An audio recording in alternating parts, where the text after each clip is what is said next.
মমতা ব্যানার্জি হুঁশিয়ার, গোটা ভারতবর্ষে 1 কোটি নাগা সন্ন্যাসী আছে, যেটা আমরা মুঘলের সঙ্গে লড়াই করেছিলাম। সারা বিশ্ব বলছে ইসলাম মুক্ত ভারত। যে ভারত সারা বিশ্বকে দেখাচ্ছে, সেই ভারতকে রক্ষা করতে সারা বিশ্ব দাঁড়িয়ে গেছে। এরপরে বন্ধুরা, হিন্দুরা জাগো, কেন ইসলাম মুক্ত ভারত বিশ্ব চাইছে? ইসলামকে জিজ্ঞাসা করছি, ইসলামটা কি তোমরাই বলো এসেছিল পৃথিবীতে কিভাবে? তারপরে রূপ সাজ গোজ দিয়ে একটা ধর্ম যেটা মানুষের দ্বারা সৃষ্টি, আবার মানুষকেই শেষ করছে, যার পূর্বপুরুষ হিন্দু। আমরা ইসলাম মুক্ত ভারতবর্ষ করতে চাই। আমাদের আজকে ইসলাম মুক্ত ভারত আমাদের দরকার। ইসলাম মুক্ত না করলে আমাদের মা বোনদের বাঁচানো যাবে না, সনাতনী ভাই বোনদের বাঁচানো যাবে না।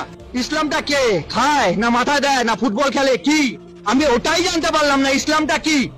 1400 বছর আগে ইসলাম তৈরি হয়েছে, 1450 বছর আগে, 1400 বছর আগে ইসলাম পাড়ি দিয়েছে। আমাদের দরকার জিহাদ মুক্ত ভারত, শুধু ভারত না, জিহাদ মুক্ত বিশ্ব। যে জিহাদবাদ বলছে যে মুসলমান ছাড়া কেউ থাকবে না, মুসলমানকে কেটে দাও, আর মুসলমান হলেও শান্তি নেই। এই তুই শিয়া, তাহলে তোকে কাটবো। এই তুই সুন্নি, তাহলে তোকে কাটবো। তুই আহমদিয়া, তুই বারেলভি, তুই সালাফি, তুই ওয়াহাবি, তুই ইসমাইলি, কাটবো। এই চিন্তাটা মৃত্যু দরকার। ভারতবর্ষ কোনোদিন ইসলাম ছিল না, ইসলামের শাসনও ছিল না, কেউ ছিল না। কারণ আমরা যদি দেখি ভারতবর্ষের ইতিহাস, সেখানে ছিল শুধু সনাতন ধর্ম।